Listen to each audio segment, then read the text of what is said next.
Era la mañana del 10 de junio del 2011 cuando aproximadamente a las 6 de la mañana se dio la alerta de un contenedor que se estaba incendiando en la finca Pipasa en Herradura. Al llegar los cuerpos de socorro se encontraron que eran 2 contenedores, cerrados y con candado, y prendidos en llamas. Al apagar el incendio y realizar la inspección, se encontraron con 4 cuerpos carbonizados casi en su totalidad. Los agentes del OIJ de Garavito iniciaron la investigación para identificar a las víctimas y con ello encontrar al o los victimarios y hacer justicia con los fallecidos. ¿Quién querría acabar con la vida de estas personas? 2 de las víctimas eran muchachos, vecinos del lugar, con una vida tranquila y sin problemas. Otras 2 eran muchachas que ni siquiera eran vecinas de la zona. ¿Contra cuál de estas personas iba el ataque y por qué? Esta historia y su investigación la conoceremos en este episodio de Expediente 043. Se le hacemos las muestras y sale positivo. Fue que me dijo que los podía reconocer. Es que los cuerpos están totalmente carbonizados, irreconocibles. No había ojos, no tenía ojos, no había labios, no había nada. Expediente 043. Es un caso, Marco, que yo recuerdo someramente, pero y sí recuerdo que fue bastante sonado y bastante duro. Sí, definitivamente un caso muy trágico y que enlutó a varias familias, ¿verdad? A la misma vez. Sí, bueno, y tenemos con nosotros a un investigador que estuvo en el caso directamente, que es don José Carrillo Azofeifa, hoy jefe de investigación. Y Carrillo, como le decimos policialmente, queremos que nos contés este caso para Expediente 043. Definitivamente un caso muy duro y yo me imagino lo difícil que fue para ustedes como investigadores llegar a esa escena. ¿Cuál fue la primera impresión que ustedes se llevaron cuando llegaron? Sí, bueno, hola. Recuerdo este caso porque ese día, 10 de junio, nos llaman reportándonos la aparición de 2 cuerpos carbonizados dentro de un contenedor en el sector de Herradura, en un lugar llamado o conocido como la finca Pipasa. Cuando los bomberos que están apagando el incendio de este contenedor y lo abren porque las puertas estaban cerradas con candado, en la entrada se encuentran un cuerpo y cerca de este otro cuerpo. Nos hacemos presentes, fiscal, juez, mi persona, y yo lo primero que hago al valorar la escena para procesarla es que los cuerpos están totalmente carbonizados, irreconocibles y reducidos, no tienen extremidades, las extremidades se les fueron consumidas por las llamas, por las altas temperaturas. Conversando en ese momento con un bombero dice que eso fue terrible, pudo haber tenido más de 3.000 grados de temperatura. O sea que básicamente quedaba la caja torácica prácticamente y la cabeza. Solamente. Y totalmente carbonizados, como digo. O sea, no era posible un reconocimiento físico porque no habían ojos, no tenía ojos, no habían labios, no había nada. Entonces pedimos la intervención o el acompañamiento de un médico forense para el levantamiento del cuerpo para preservar más indicios, aunque en las escenas de incendios es muy difícil y complicado tener indicios para que nos lleven muy bien la investigación. Ahí esperamos y llegó la médico forense, en ese momento era la doctora Maricel Fernández, fue la que llegó con el transporte forense. Empezamos a trabajar el contenedor y a numerar los cuerpos. Al hacer un escombreo, que nos dijeron los bomberos cómo hacerlo, encontramos un segundo cuerpo. La unidad canina... Un tercer cuerpo, más bien, ¿no? Encontramos un tercer cuerpo, correcto. Ajá. Corrijo, un tercer cuerpo. La unidad canina hace su trabajo y encuentra un cuarto cuerpo al fondo, debajo de unos escombros que en su momento habían sido como una especie de muebles. Ahí encontramos el cuarto cuerpo. Por las condiciones de los mismos no podíamos determinar si eran masculinos o femeninos, simplemente teníamos 4 cuerpos. Fue tal el nivel de calor al que fueron sometidos que no se podía determinar en el momento o a simple vista si eran hombres o mujeres. No, era imposible. La doctora en el sitio nos dice, no, estos cuerpos vamos a tener que identificarlos por medio de ADN, nada más, únicamente, porque incluso... bucalmente, dientes, no, era casi imposible. Entonces lo más efectivo era el ADN. Empezamos a ver quiénes eran los que vivían ahí, quiénes eran las personas, y se presentó un señor, don Evelio Villalobos, quien al entrevistarlo me indica que los que vivían ahí en ese lugar eran sus hijos. 2 varones que respondían al nombre de Michael y Jonathan, ambos jóvenes de 21 y 23 años, muy jóvenes, y que una de las cosas que me conmovió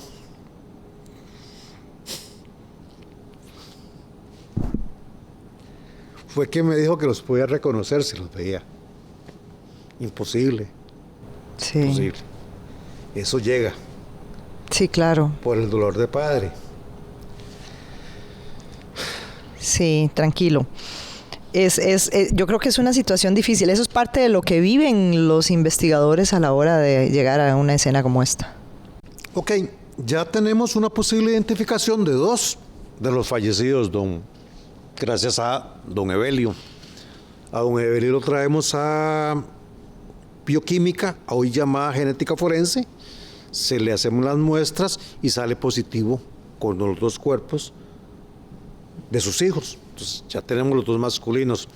En patología nos habían manifestado que los otros 2 cuerpos correspondían a 2 mujeres, una en estado de embarazo, con un producto de 27 semanas o algo así, o 3 meses, algo así, 2 meses. Y don Evelio no manifestaba que sus hijos tuvieran pareja. Y don Evelio, ese es el punto, nos había dicho que él desconocía que en el lugar vivieran mujeres, él no lo sabía.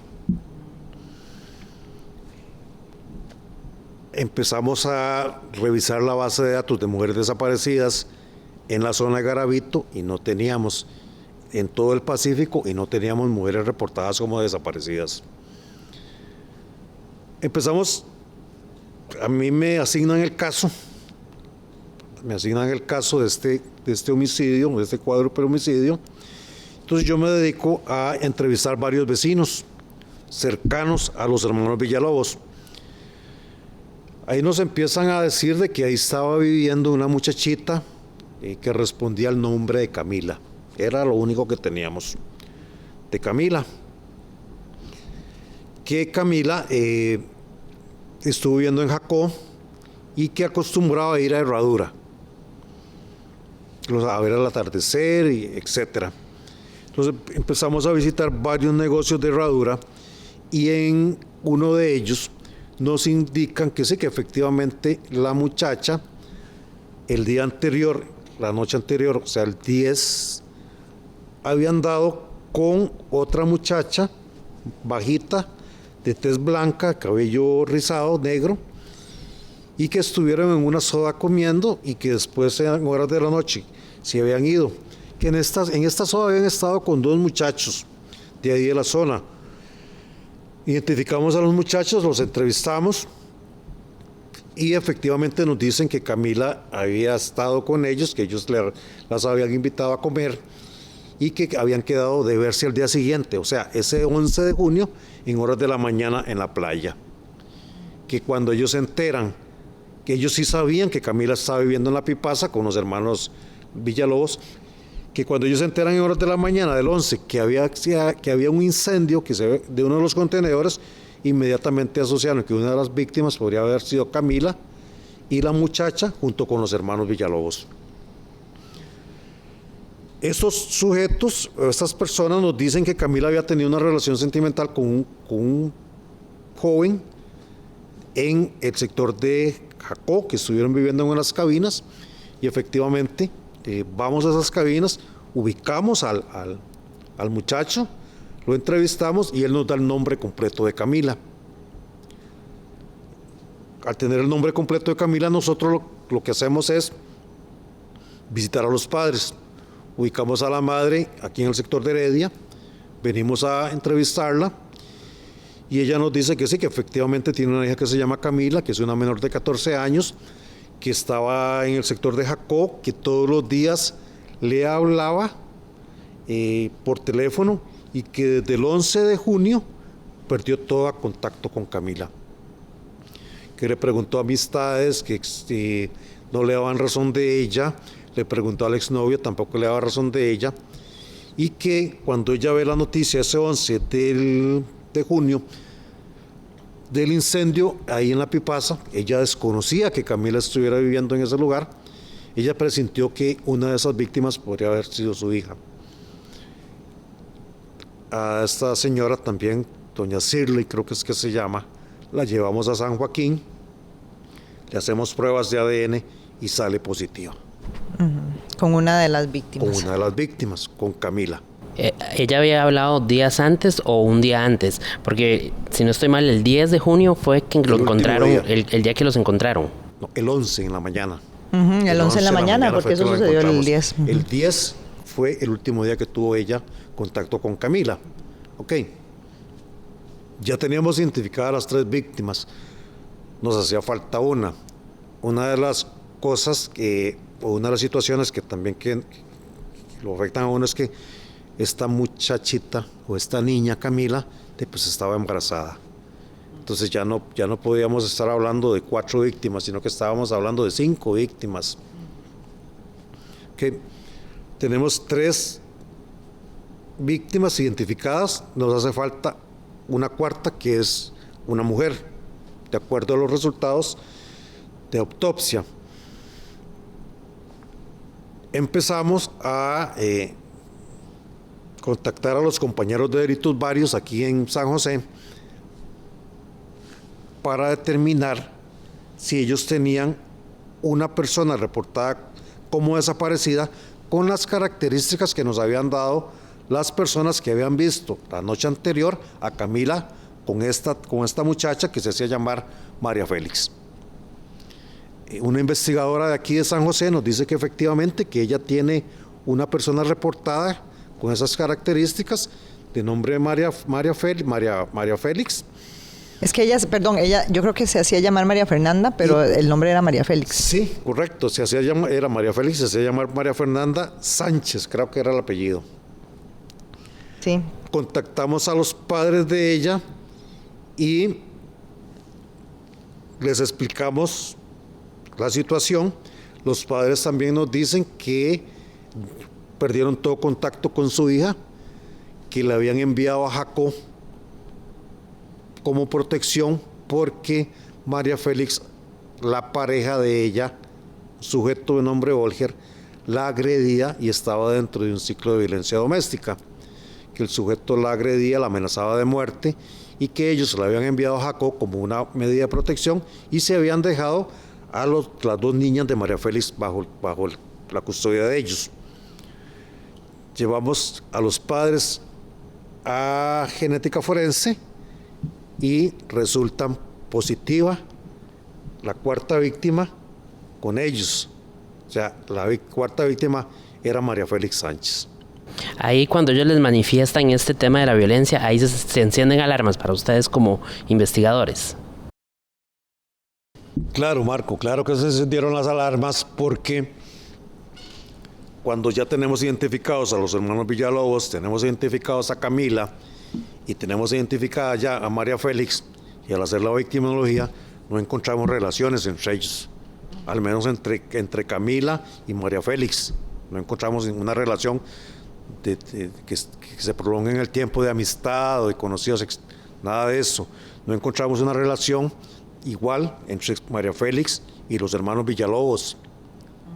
No la encontramos, no había relación. Nos centramos entonces en María Félix, porque esa era la pieza que nos podía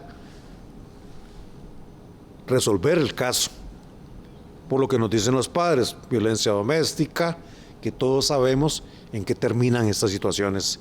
Siempre terminan en la muerte de la víctima, dolorosamente. En la mayoría de los casos terminan en eso. Hoy lo estamos viendo, a la fecha llevamos, ¿qué? 12 femicidios. 12 llevamos a la fecha en el país. Okay. Nos centramos en eso, hablamos con más profundidad con los padres. Ellos nos dicen que sí, que efectivamente María Félix había presentado procesos de violencia en la Fiscalía de Atillo, que el juzgado penal de Desamparados le había impuesto en su momento a este muchacho Olger una medida de prisión preventiva por un mes que estuvo descontando en Liberia. Y vamos a estos despachos judiciales, obtenemos copias certificadas de estos procesos para darle más robustez a la investigación del homicidio, y empezamos a hacer la victimología de María Félix. Cuándo conoció a Olger, cómo lo conoció, dónde lo conoció, etcétera, etcétera, etcétera. Empezamos a hacer esto y nos enteramos que María Félix conoce a Olger estando en prisión. Cuando está en prisión por unos asuntos de delitos contra la propiedad en San Sebastián. ¿Y por qué lo conoce ahí? Porque ella acompañaba a una amiga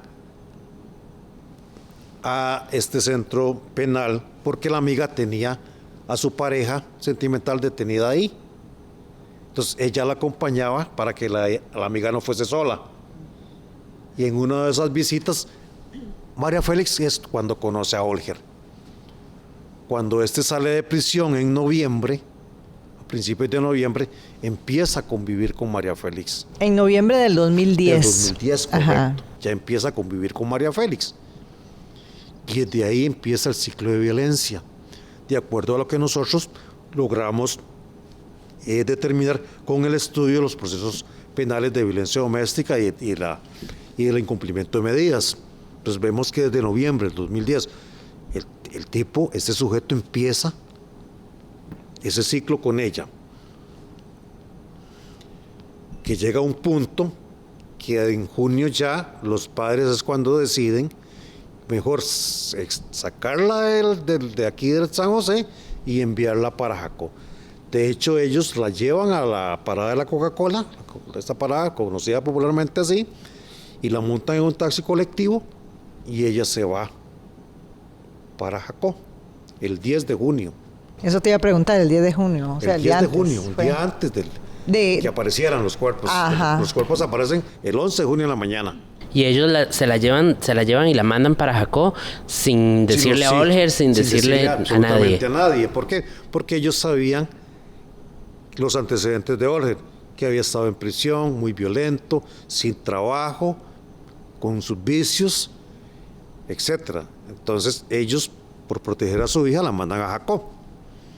Por eso es que les digo que no había relación anterior, previa, entre Camila y María Félix. No había relación previa entre Camila y los hermanos Villalobos. ¿Cómo se encontró? Ni entre María Félix y los hermanos tampoco. O sea, nada. Ahí nadie se conocía. Ni cómo llegó Camila a estar con ellos, a convivir con ellos. Esa es la historia. ¿Y cómo llegó María Félix con Camila? O sea, ¿cómo ese mismo día se conocieron cuando ella viajó para allá? ¿Cómo se conocieron todos? Cuando la investigación de nosotros avanza, nos damos cuenta que Camila, después de que se deja del muchacho, con el que convivió ahí en Jacón, ella se va para el sector de Herradura. Ahí anduvo, se hizo de unas amistades, y las amistades le presentaron a estos hermanos Jonathan y Michael. Nos dice una amiga de donde estuvo Camila, que como que Camila empezó como que le gustaba a Jonathan, y como que tenían planes de de formalizar una relación a futuro, pero que todavía estaban indecisos en eso. Eso no lo pudimos corroborar, eso fue un comentario que salió ahí en la investigación. Perdón, ¿y el bebé que iba a tener Camila, de quién era? ¿Del novio que había tenido? Posiblemente que sí, porque a lo que tengo entendido no se le hicieron pruebas de paternidad. Y que no sabía él que ella estaba embarazada Y él tampoco. no sabía tampoco que ella estaba embarazada. ¿Y hacía cuánto, ustedes determinaron hacía cuánto ella estaba viviendo ahí con los hermanos Villalobos? Poco. Tenía unos días. Unos días, no tenía así como decir meses, no. Ah, unos ok. días. Sí, entonces Pocos. no era de ninguno de ellos tampoco. No, o sea, el bebé no era de ellos, era de anterior. No, era anterior, porque incluso sí nos dimos cuenta que ella, digamos, ella salía de Herradura y los hermanos se quedaban ahí. Estos chicos Villalobos eran muy caseros, no eran de fiestas, no eran de andar en bares, eran Muchachos de la muchachos de bien, criados en el campo, en labores de campo, y no eran problemáticos, más bien todos los vecinos hablaban muy bien de ellos, no eran escandalosos, nada de eso. Fueron meras cosas del destino que vamos a ver, que María Félix llegara a encontrarse con Camila y llegara hasta ese lugar, hasta esta finca llamada Pipasa, porque inicialmente a ella los papás no la mandaron para ahí. No, la mandaron para Jacó, por lo que cuenta Carrillo. Se la mandaron para Jacó. Ok, entonces la ponen en el bus, ella se va. Ella se va, ese 10. ¿Cómo conoció a Camila? Ni idea. Ni idea. Como decís, el destino. Puede ser. Lo cierto es que, según lo que nos contás, en algún momento ya ellas andaban juntas. Ya en la noche, las ubicamos en la noche del 10 de junio, las ubicamos en Herradura, a las 2 juntas. Incluso nos dicen, sí, Camila era una niña delgada, 1,65 m aproximadamente, de tez trigueña clara. Camila, así era Camila. María Félix era un poco más baja, de tez blanca, pelo rizado largo. Y nos las describen así, que anduvieron juntas en Herradura, en una soda, que se despidieron de esos dos muchachos con los que estuvieron tipo 9:30 de la noche, y quedaron de verse el día siguiente en la playa, no llegaron. Pues bien, cuando ya tenemos, por así decirlo, conocimiento de la vida de Camila, de Michael, de Jonathan y de María Félix, como les dije, nos centramos en María Félix. En ella nos centramos. Víctima de violencia doméstica, los padres la mandan a Jacó, y nos centramos en Olger. En ese tipo nos centramos. Como era un sujeto que ya había estado detenido, ya estaba reseñado, entonces empezamos a preguntar en Herradura si lo habían visto ese día en la noche. Nadie lo vio. En la entrada de Herradura es conocido como punto 4. Ahí la entrada hacia Herradura, punto 4, en dirección hacia Finca Pipasa. Ahí hay muchos taxistas informales. Empezamos a entrevistarlos a ellos, que si en horas de la mañana de ese 11 de junio habían trasladado a algún sujeto fuera de la zona, ya sea en dirección hacia San José o hacia Jacó. Uno de los taxistas nos dice que efectivamente sí, que él trasladó a un sujeto que lo vio nervioso, nos da la descripción de él y nos dice que el sujeto en primera instancia le dice que lo lleve a Orotina. Cuando llegan a Orotina, el sujeto le dice que no, que lo traslade a San José. Cuando lo viene a dejar a San José, lo deja en la parada de la Coca-Cola. Ahí lo deja.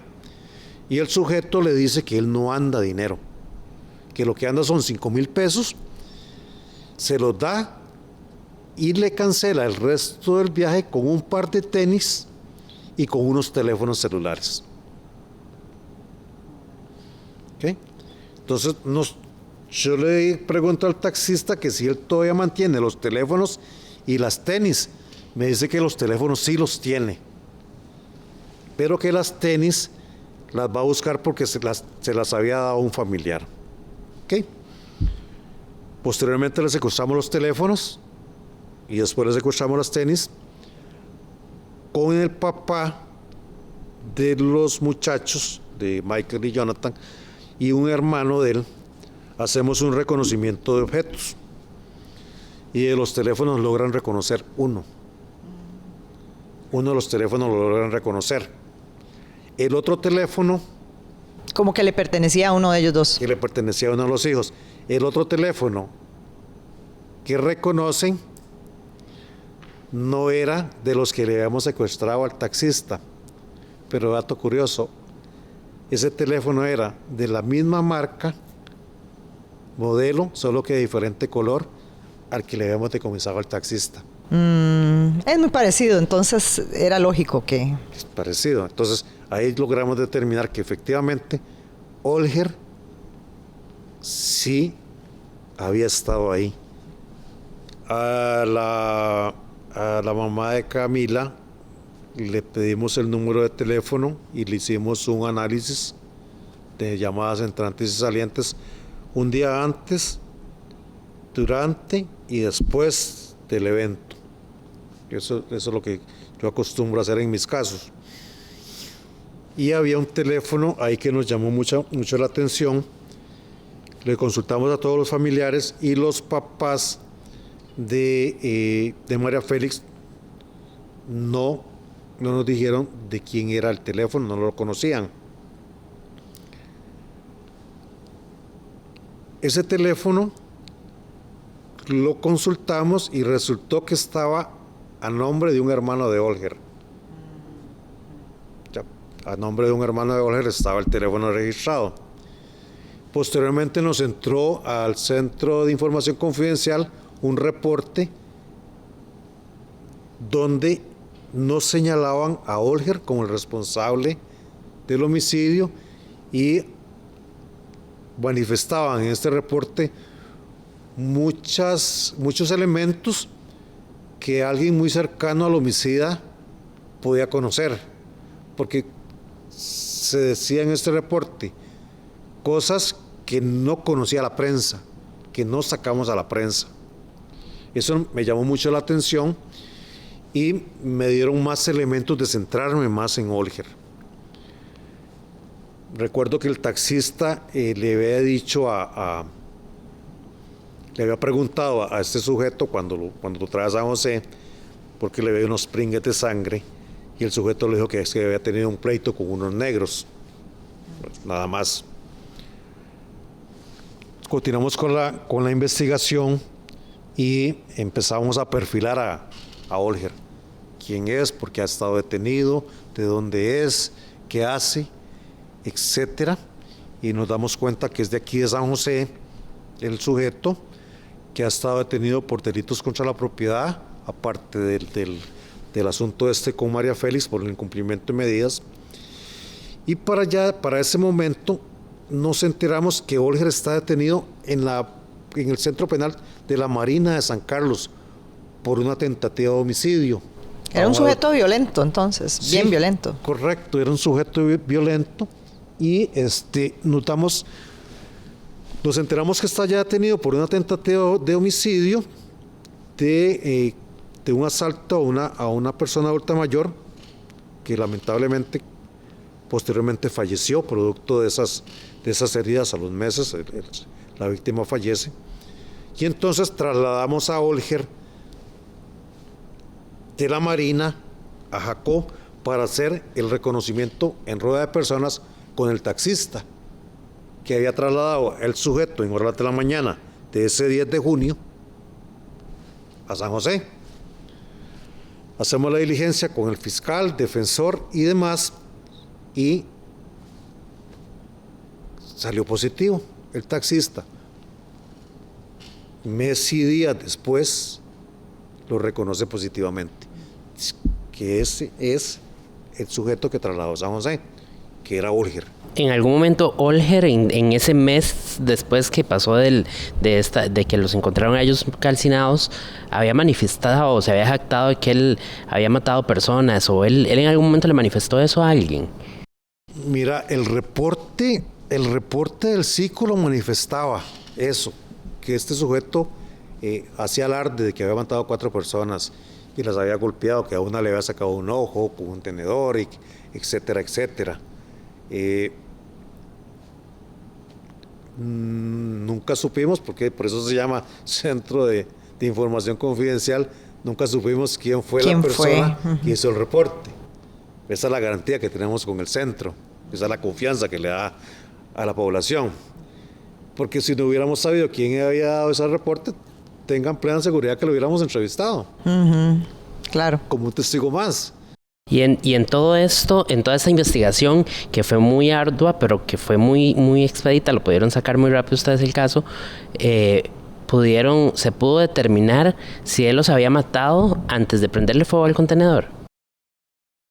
Esa es la parte, digamos, que más lo conmueve a uno, porque de acuerdo a los análisis que hace toxicología, se determinó que las 4 personas, los hermanos Villalobos, María Félix y Camila, estaban con vida al momento del siniestro.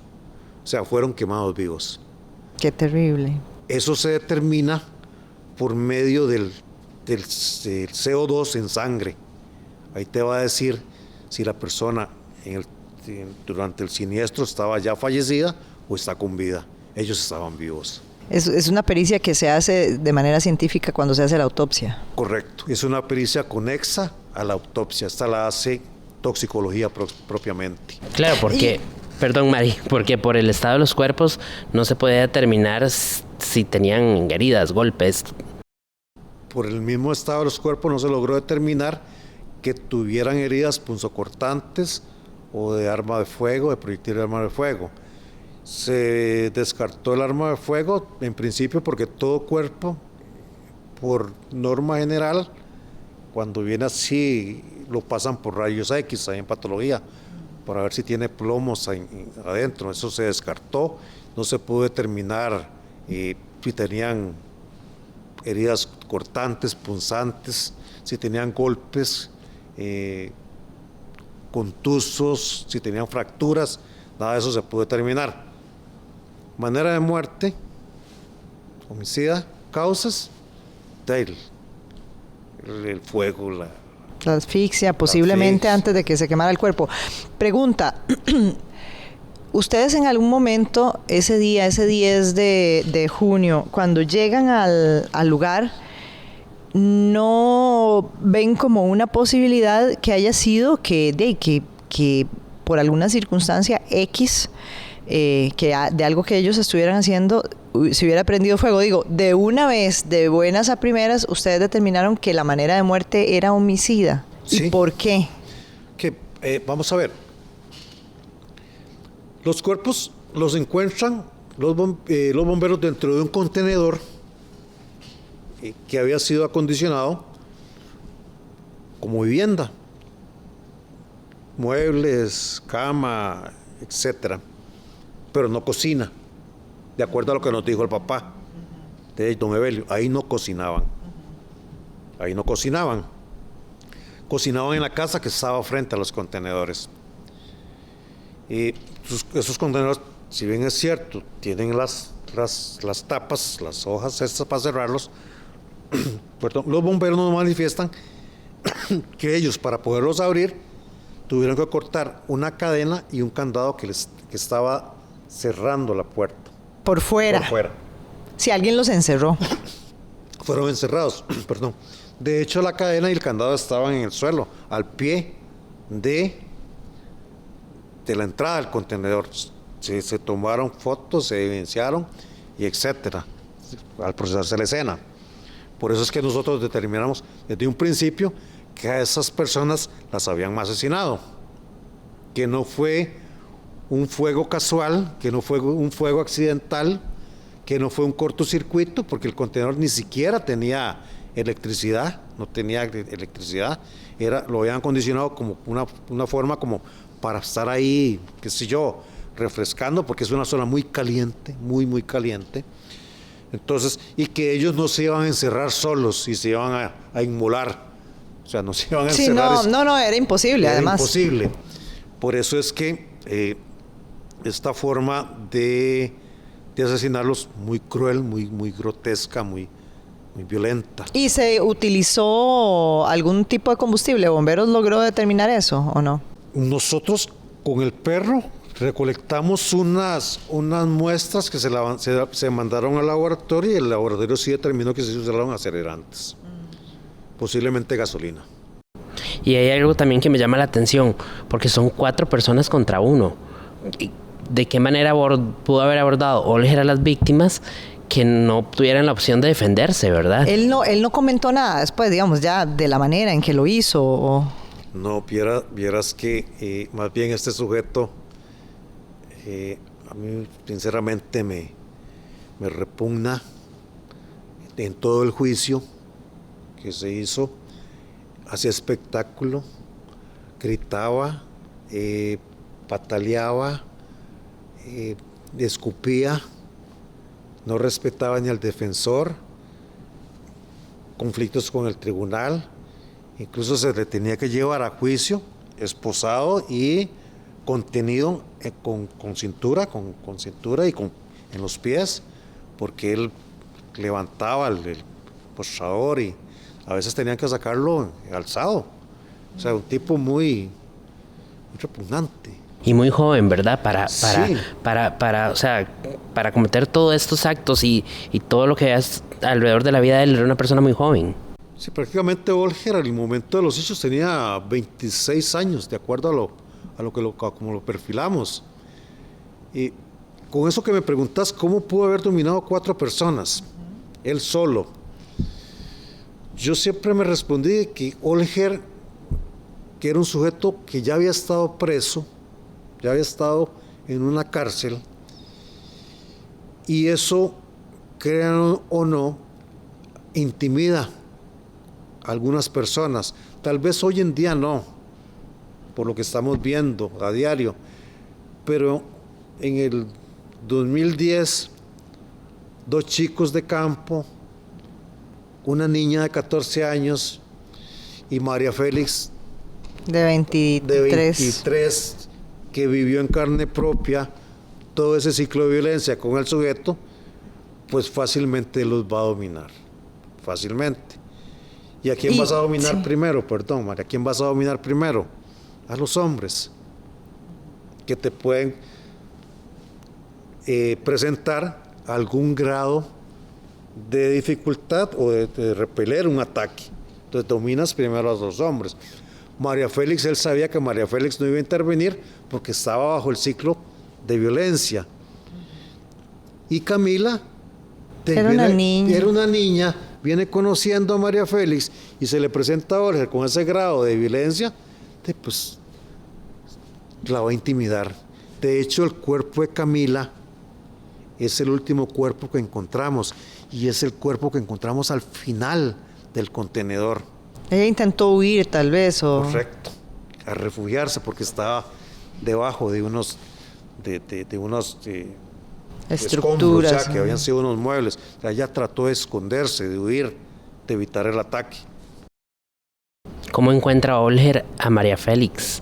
¿Cómo llega a él? ¿Cómo le llega hasta donde ella está? Ella, sí, o sea, ¿cómo llega hasta ahí? Esa es una situación que a mí siempre me llamó la atención.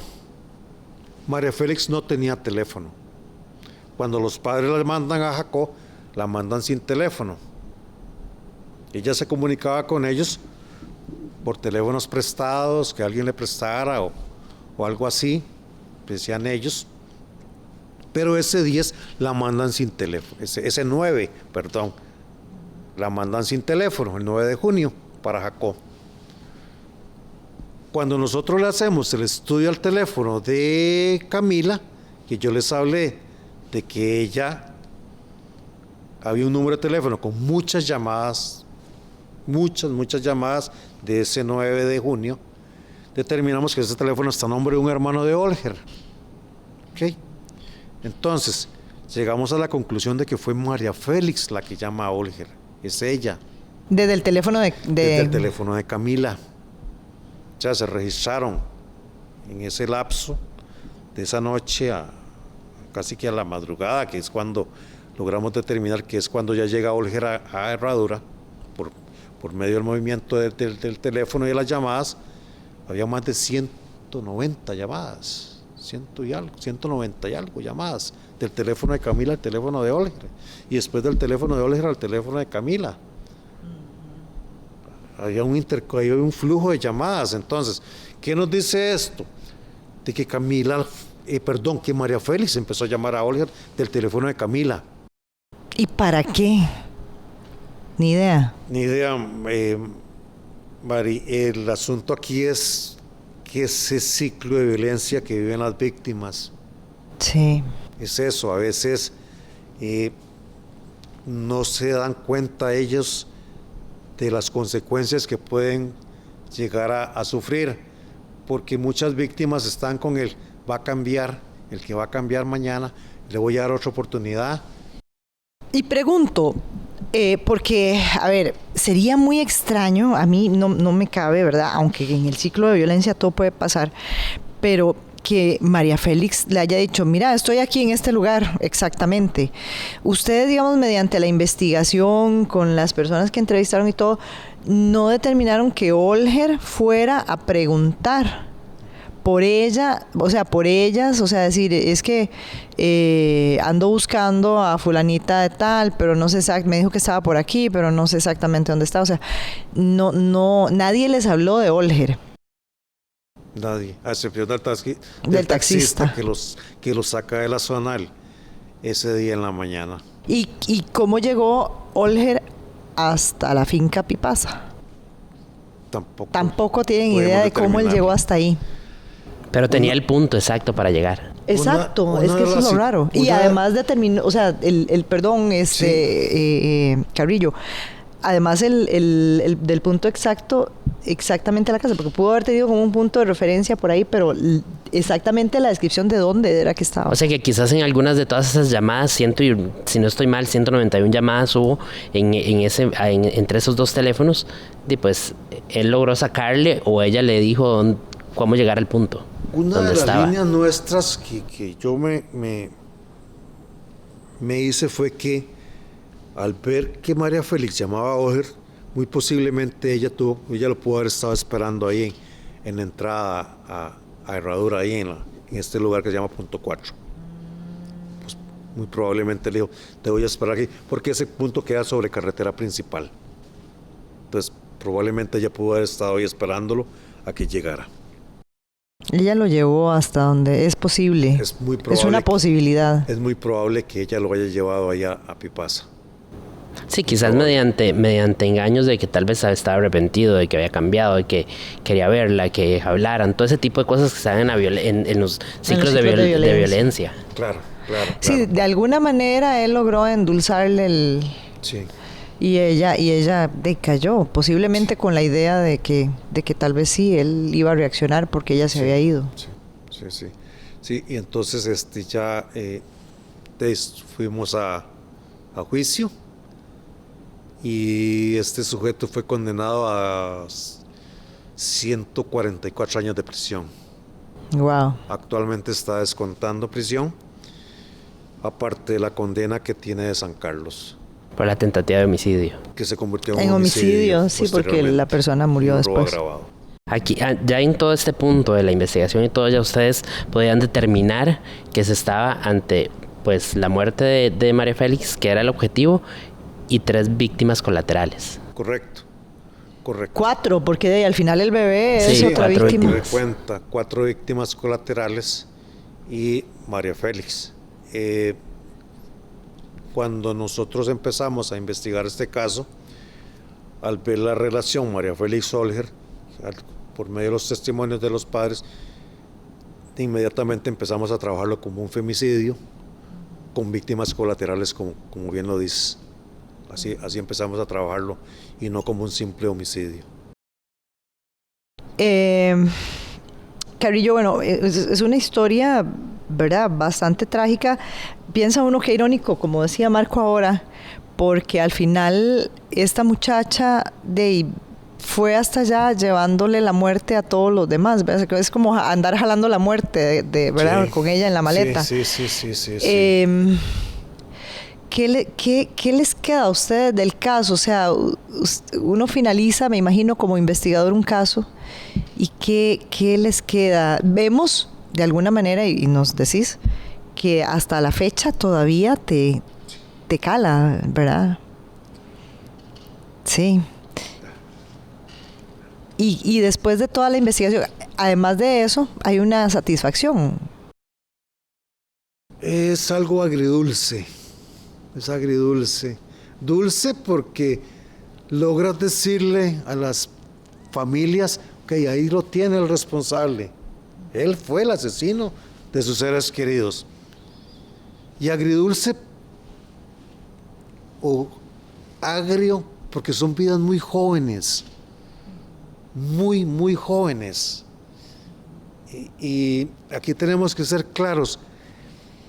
Cuando se dan este tipo de casos, no solamente tenemos 5 víctimas, no, todos somos víctimas, la sociedad es víctima, las familias son víctimas, a todos nos va a afectar. Eso es lo que nos cuesta entender hoy en día como población. Vemos en la prensa, es que mataron a fulano y tal, que es un ser humano, independientemente de lo que sea, pero es un ser humano y hay que darle respuesta a la familia. Y eso muchos no lo entienden. Me afecta a mí los casos de homicidio que he llevado. Claro, ¿por qué? Porque soy humano. Tengo esa condición. ¿Ves? Y uno no puede desapegarse de eso. ¿Por qué? Porque uno, al tratar con los familiares de las víctimas, tú sientes ese dolor de ellos. Y de alguna forma te permea. Te lo transmiten. Y tú como investigador del caso, en ese momento te conviertes en la voz de las víctimas. Tú eres el que los representa. O sea, tú, si bien es cierto, el Ministerio Público es el encargado de hacer la acusación y todo, pero uno como investigador es el que lleva ese peso. La familia te pregunta a ti, te llama, ¿cómo va la investigación? ¿Qué hay de nuevo? ¿Qué pasa? Etcétera. Entonces tienes esa presión y tienes que darle respuesta. Claro, o sea, se siente muy bien cuando escuchas que le imponen una condenatoria de 100 y resto de años. Pero como les digo, es a medias. ¿Por qué? Porque los familiares no van a volver a ver a sus seres queridos. Los padres no van a volver a ver a sus hijos.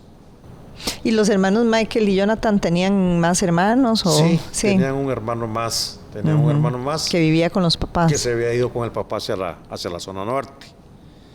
Entonces, la balanza, como les digo, queda ahí satisfacción, pero también queda ese sentimiento de a veces de dolor, porque, como les digo, víctimas muy jóvenes, 14, 21, 23 y 23, no han empezado ni a vivir. No, y que la tragedia pudo haber sido quizás mayor si ese hermano se hubiera quedado ahí, si María Félix se hubiera llevado a sus hijas con ella. O sea, son muchas cosas que quizás uno analiza y uno dice, wow, ¿cómo el destino? Porque quizás uno visita un lugar de turístico, conoce a una persona, hace una buena química y se lleva bien, pero uno no sabe qué hay detrás de esa persona, que fue quizás lo que le pasó a esos 3 jóvenes, a Michael, a Jonathan y a Camila. No sabían todo lo que había detrás de María Félix. Sí, porque yo a veces me pregunto si los hermanos Villalobos hubieran sabido de los antecedentes de Olger, estoy seguro que no le hubieran permitido a María Félix quedarse esa noche ahí. Sí, exacto. Le hubieran dicho, permitido. No, váyase de aquí porque no sabemos cómo va a reaccionar este sujeto. Yo se los aseguro que no le hubieran permitido a María Félix. Muy triste, definitivamente. Bueno, Carrillo, de verdad que muchas gracias por compartir y por compartir esa vivencia, ¿verdad? Tan personal tuya con este caso. No, gracias a ustedes y estamos a la orden. Bueno, Marco, y finalizamos así un caso más de Expediente 043. Sin duda un caso bastante triste. un caso bastante triste, bastante trágico y un caso que le deja a uno mucho que pensar por cómo se desarrolla toda la dinámica del hecho, ¿verdad? No, y sobre todo para las personas que son víctimas de violencia, ¿verdad? Todo lo que puede suceder detrás de un episodio de estos, ¿verdad? Sí, eso es lo triste, esta situación que vive, esta situación país de la violencia doméstica. Yo les hago un llamado a las víctimas que hagan conciencia, eso es una bola de nieve y siempre termina en muerte. Que traten de salir de ahí. Que traten de salir de ahí. Y alejarse lo más que puedan.